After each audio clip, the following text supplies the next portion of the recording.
Salam sejahtera, terima kasih karena bersama dengan saya di Nazilin Unity Channel. Cacian, kebencian, angan-angan, hidangan hadi di Muktamar PAS ke-70. Pendedahan dan pencerahan ini memang mengejutkan kita. Apa yang dibuat di dalam Muktamar PAS ke-70 menurut Saifuddin Nasution Ismail adalah cacian, kebencian, angan-angan hadi di Muktamar PAS tersebut. Menurut beliau, cacian, kebencian dan angan-angan dihidangkan pemimpin PAS dalam ucapan serta resolusi sepanjang 5 hari berlangsungnya Muktamar PAS ke-70 yang melabuhkan tirai pada Ahad lalu, kata Ketua Setiausaha Pakatan Harapan PH, Saifuddin Nasution Ismail. Beliau yang juga Menteri Dalam Negeri turut menyifatkan muktamar itu sebagai rakaman sejarah yang menjadi medan kemuncak politik kebencian serta membiakkan budaya fitnah, mencerca dan memaki hamun di bawah pimpinan Presiden Abdul Hadiawang.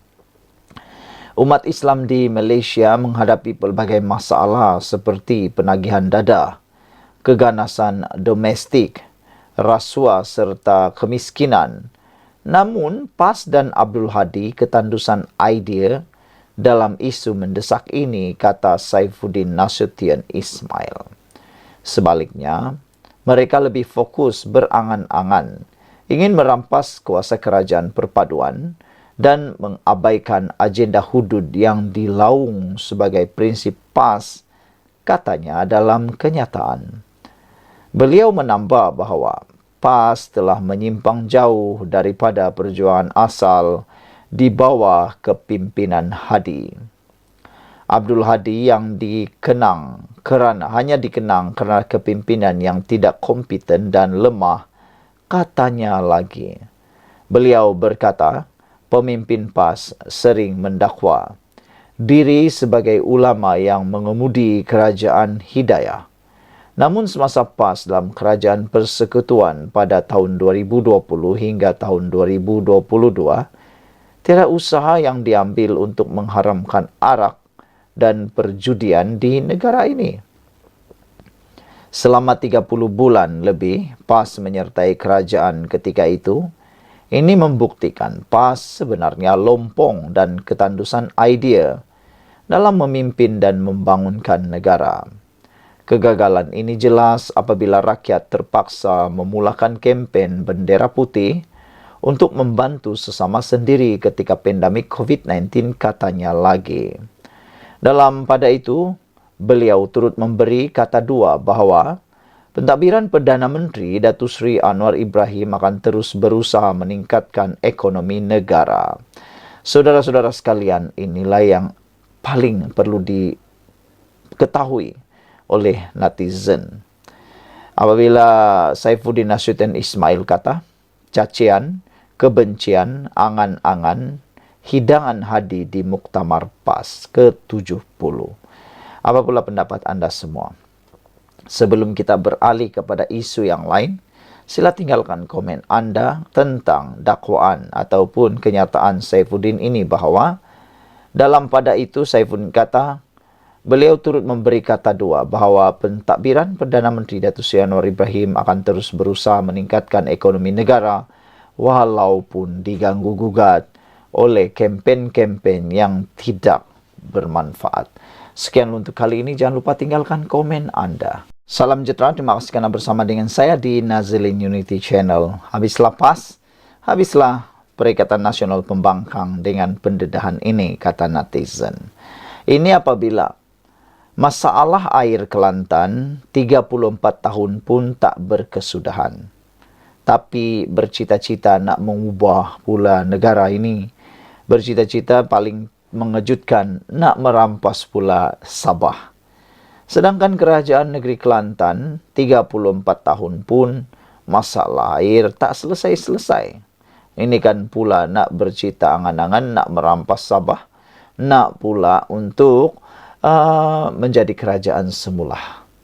Ketua UMNO Kelantan Datuk Ahmad Jazlan Yaakob mengkritik calon Perikatan Nasional Mahkota, yaitu Haizan Jafar, dengan menyatakan, Perikatan Nasional sepatutnya fokus dalam mengutarakan janji pilihan rayanya, buktinya menilai prestasi kerajaan Johor.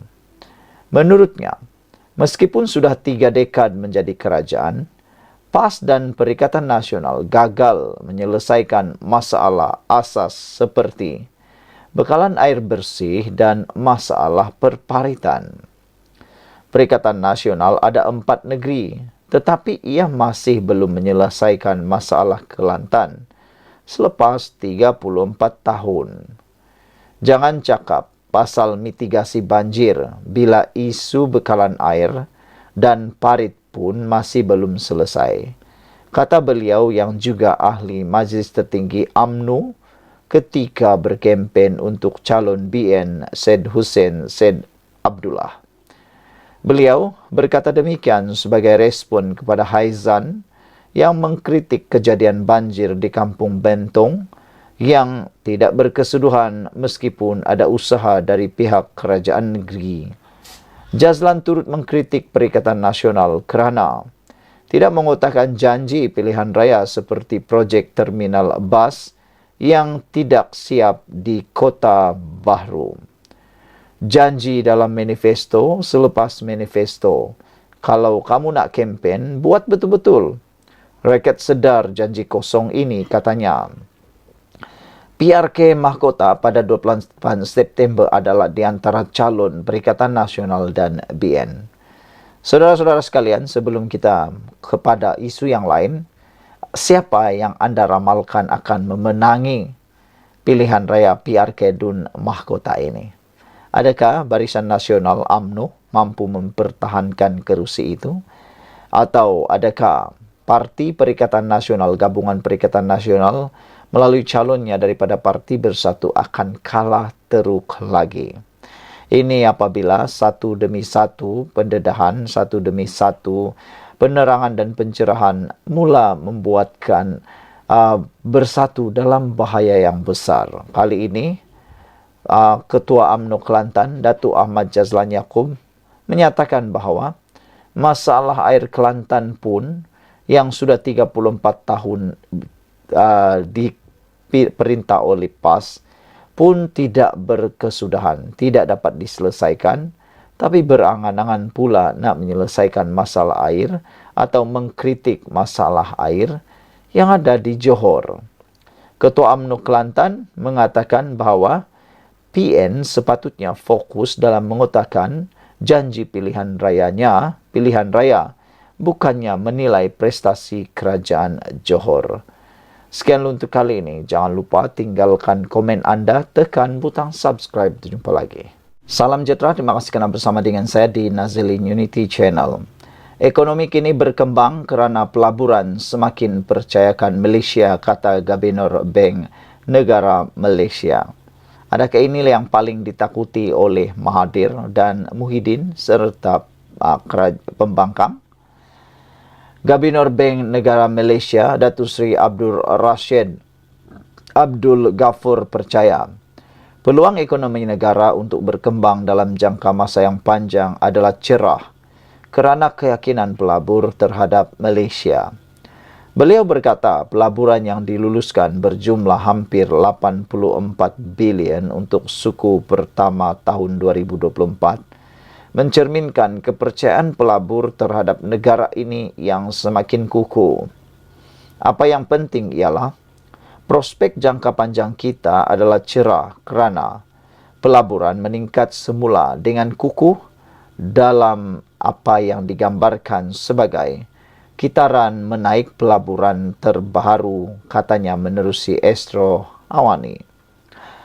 Malaysia mencatatkan nilai pelaburan yang diluluskan berjumlah 83.7 bilion, merentasi pelbagai sektor bagi tempoh Januari hingga Mac 2024. Ia mencatat peningkatan 13% berbanding 74.1 bilion bagi tempoh sama tahun lalu. Kata Rashid lagi, pelaburan semakin meningkat kerana adanya prospek jelas untuk pelaburan swasta dan awam yang dilihat terjamin, terutama melihat perubahan sektor elektrik dan elektronik, proyek infrastruktur dan tenaga boleh diperbaharui. Katanya lagi, proyek berkualiti seperti ini boleh menyumbang kepada produktiviti lebih tinggi, sekaligus membuka peluang pekerjaan berpendapatan tinggi untuk rakyat Malaysia. Jumlah pelaburan yang diluluskan untuk suku pertama tahun 2024 merangkumi 1,257 proyek yang dijangka menjana 29,027 peluang pekerjaan baru untuk rakyat di negara ini. Saudara-saudara sekalian, dengan peningkatan kualiti ekonomi Malaysia dan adanya rangsangan seperti ini, kita sekarang ini sedang mengalami era pemulihan yang luar biasa. Malaysia satu ketika dahulu dikenali sebagai ekonomi rantau yang terbaik. Kali ini kita mula bangkit semula di bawah pimpinan Anwar Ibrahim. Apa yang diharapkan oleh netizen dan rakyat Malaysia ialah sudah-sudahlah berpolitik, kata mereka, terutamanya politik yang mahu memecahkan atau mahu menggugat kestabilan politik ekonomi di Malaysia. Tindakan sembrono pihak-pihak tertentu yang mengkabarkan, yang cuba mahu menjatuhkan kerajaan sekali lagi adalah tindakan yang betul-betul tidak bertanggung jawab. Tindakan-tindakan seperti itu boleh menyebabkan ekonomi negara akan terganggu lagi. Jadi, bak kata Ketua Duli Yang Maha Mulia di Pertuan Agong, Titah Baginda, berkata, Titah Baginda ialah berhentilah berpolitik. Kalau nak kempen, nak politik lagi, tunggu 5 tahun, kata Titah Baginda. Tunggu pilihan raya, barulah berkempen. Itu yang terbaik. Tahniah diucapkan kepada kita semua, rakyat Malaysia, khususnya negara Malaysia, dan khasnya juga pada pimpinan Perdana Menteri Anwar Ibrahim, kerana kita dilihat ekonomi berkembang, kerana pelabur semakin percayakan Malaysia. Kita jumpa lagi. Bye-bye. Salam sejahtera, terima kasih kerana bersama dengan saya di Nazilin Unity Channel. Ada orang kata, dengan keputusan kerajaan kali ini akan membuatkan walaun netizen akan lebih gembira. Walaun harap-harap dapat terimalah kenyataan bahawa Anwar kini menunaikan janji menurunkan harga minyak. Kalau kata Anwar Ibrahim belum lagi menurunkan harga minyak, itu bohong. Sehingga ke hari ini sudah berkali-kali harga minyak diturunkan. Kali ini sekali lagi harga RON 97 dan diesel turun 6 sen lagi. Harga runcit petrol RON 97 dan diesel di Semenanjung Malaysia turun sebanyak 6 sen kepada masing-masing RM3.19 seliter dan RM2.95 seliter bagi tempoh 19 hingga 25 September ini. Kementerian Kewangan dalam kenyataan hari ini memaklumkan pengurangan harga runcit itu seiring dengan penurunan harga pasaran minyak mentah dunia dan pengukuhan ringgit. Menurut kenyataan itu, harga runcit diesel di Sabah, Sarawak dan Labuan pula kekal pada paras RM2.15 seliter dan harga runcit petrol 95 kekal pada harga RM2.05 seliter.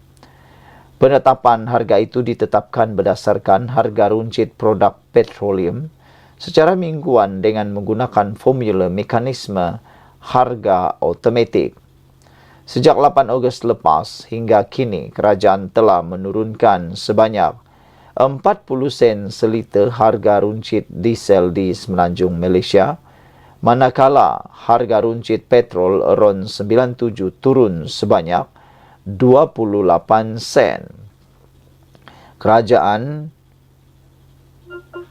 Saudara-saudara sekalian, kerajaan akan terus memantau perkembangan pasaran dan menyelaras harga runcit produk petroleum dengan mengambil kira pergerakan harga pasaran minyak global dan juga menyokong kestabilan harga bagi memastikan kebajikan dan kesejahteraan rakyat terus terpelihara menurut kenyataan itu.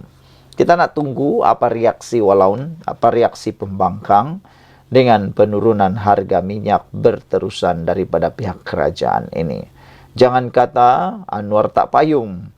Jangan kata kerajaan tak payung. Kerajaan dah payung berkali-kali dan menurunkan harga minyak berkali-kali. Jangan pula anda buat-buat tak tahu.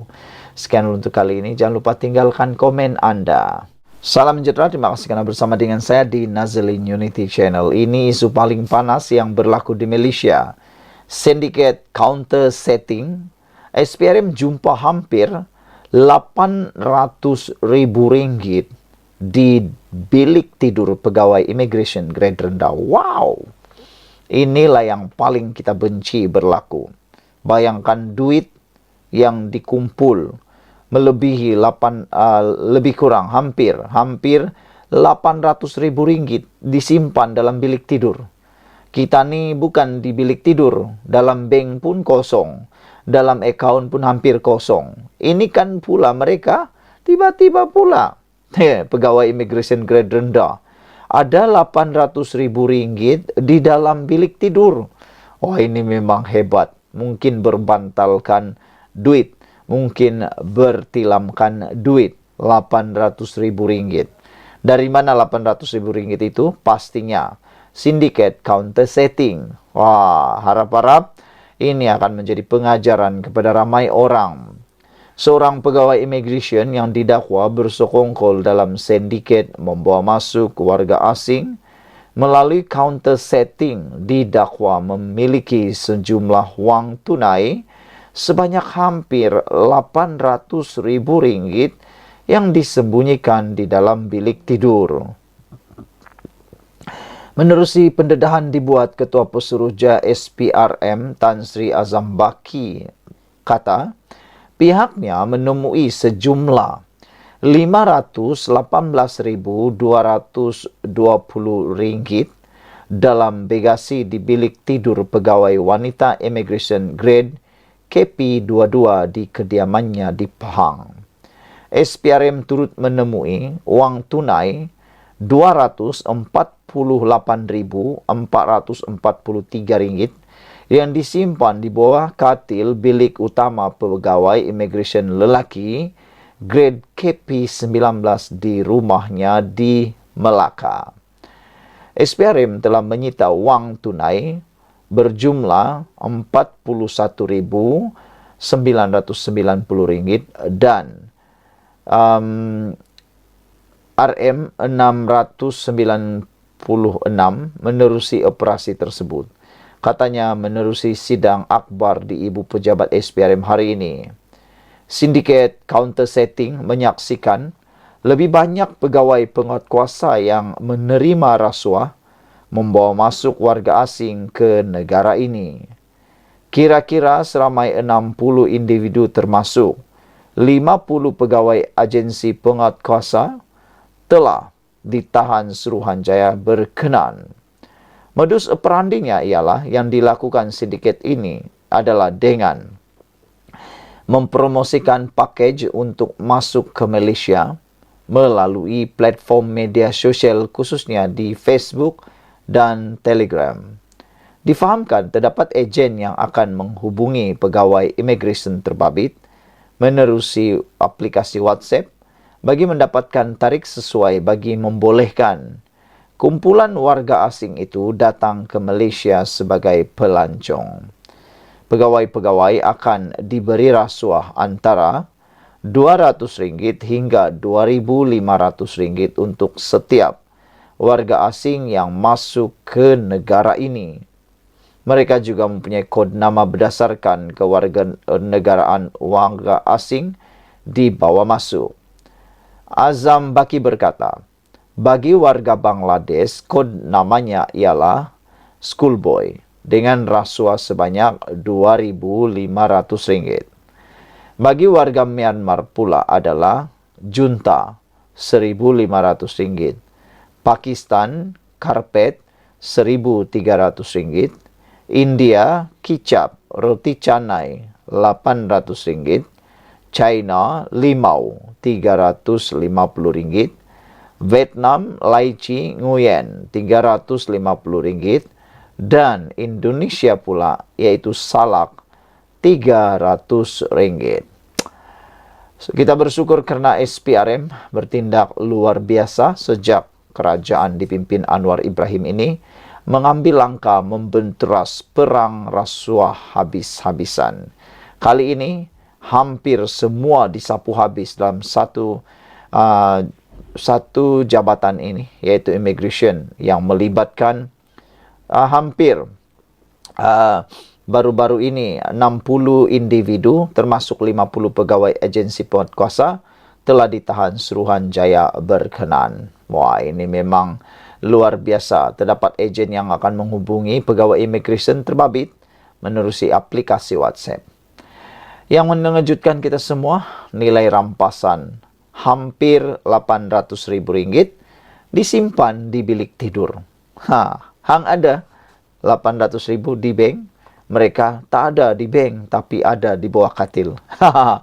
Sekian dulu untuk kali ini. Jangan lupa tinggalkan komen Anda. Salam sejahtera, terima kasih karena bersama dengan saya di Nazlin Unity Channel. Adakah benar apa yang disebut oleh pembangkang itu adalah pembohongan? Ini apabila satu laporan kata, tak benar MOU langgar perlembagaan. Itu kata pemimpin UMNO. Makna kata, apa yang disebut oleh pembangkang sebelum ini adalah satu perkara yang kelentong dan mengelirukan. Wan Agli Wan Hasan berkata, dakwaan dibuat pengerusi PN Muhyiddin Yassin dan Setiausaha Agung Hamzah Zainuddin tiada bukti kuku. Seorang pemimpin pemuda UMNO berkata, dakwaan Perikatan Nasional PN bahawa cadangan perjanjian mengenai peruntukan untuk ahli parlimen pembangkang bertentangan dengan Perlembagaan Persekutuan adalah tidak benar dan tidak ikhlas. Wan Agil Wan Hasan berkata, dakwaan yang dibuat oleh pengerusi PN Muhyiddin Yassin dan Setiausaha Agung Hamzah Zainuddin tidak mempunyai bukti yang kuku. Katanya, Hamzah tidak menjelaskan bahagian mana dalam memorandum persefahaman MOU itu yang dikatakan bermasalah atau bagaimana ia akan menjejaskan hak istimewa orang Melayu dan Bumi Putra. Menurut Wan Agil, draft MOU yang ditolak oleh PN itu dengan jelas menegakkan Perlembagaan Persekutuan dan kerangka demokrasi berparlimen. Fokus utama MOU itu adalah untuk mempromosikan prinsip marwah dan kesaksamaan untuk semua, tanpa mengira kaum, agama, bahasa, atau budaya, katanya lagi. Pesanan ini selari dengan nilai-nilai asas dalam perlembagaan dan bukannya bercanggah dengannya. Lebih penting, draft MOU itu tidak mengandungi sebarang peruntukan yang akan mengurangkan atau menjejaskan hak-hak istimewa orang Melayu dan Bumi Putra, kata pengerusi tetap pemuda UMNO itu kepada FMT. Wan Agil berkata, dakwaan bahawa MOU itu menjejaskan hak-hak Melayu dan Bumi Putra kelihatan lebih sebagai taktik politik daripada kebimbangan sebenar. Beliau turut berpendapat Perikatan Nasional dengan membuat dakwaan sedemikian mungkin cuba meletakkan diri mereka sebagai pembela orang Melayu dan Bumi Putra untuk menarik sokongan di kawasan majoriti Melayu. Katanya, mendorong naratif seperti itu akan menimbulkan keraguan terhadap komitmen kerajaan dalam melindungi hak-hak ini, walaupun kandungan sebenar MOU tidak mengancamnya. Ia seperti usaha untuk mengalihkan perhatian daripada bahagian lain dalam perjanjian itu yang mungkin mereka tidak suka. Isu kaum dan agama adalah topik sensitif dan saya tertanya-tanya, jika taktik seperti ini digunakan untuk menimbulkan kontroversi, katanya. Katanya lagi, pendekatan pembangkang itu mungkin menarik minat sesetengah pihak, tetapi ia menyederhanakan isu yang kompleks dan mungkin memudaratkan perpaduan negara. Pada hari yang lepas, Hamzah yang juga ketua pembangkang mengumumkan PN sebulat suara menolak draft MOU kerana mendakwa ia bertentangan dengan Perlembagaan Persekutuan dengan beberapa syarat dikenakan dikuatiri menjejaskan hak istimewa orang Melayu dan Bumi Putra. Beliau juga berkata draft MOU itu mengandungi syarat yang boleh dianggap sebagai bertentangan dengan nilai tradisi, nilai moral, agama serta nilai-nilai tempatan. Pada Selasa lalu, Muhyiddin berkata antara syarat terbabit ditetapkan antaranya menghalang ahli parlimen Perikatan Nasional membuat kenyataan mendiskriminasi mana-mana pihak sama ada atas dasar agama, kaum atau apa-apa faktor identiti yang lain. Pengurus CPN itu turut mendakwa identiti yang lain dalam syarat ke-10 dalam MOU itu merujuk kepada kumpulan LGBT. Sementara itu, Ketua UMNO Subang Arman Azhar Abdul Hanifah menggesa pembangkang terutama Hamzah supaya menghentikan polemik seperti itu dan mengutamakan kebajikan rakyat. Arman berkata sudah tiba masanya Hamzah melangkah ke hadapan. Beliau sepatutnya mencadangkan alternatif untuk memperbaiki MOU daripada mempolitikkan isu ini sehingga mengelirukan rakyat dan menimbulkan kegelisahan. Sekian dulu untuk kali ini. Jangan lupa tinggalkan komen Anda.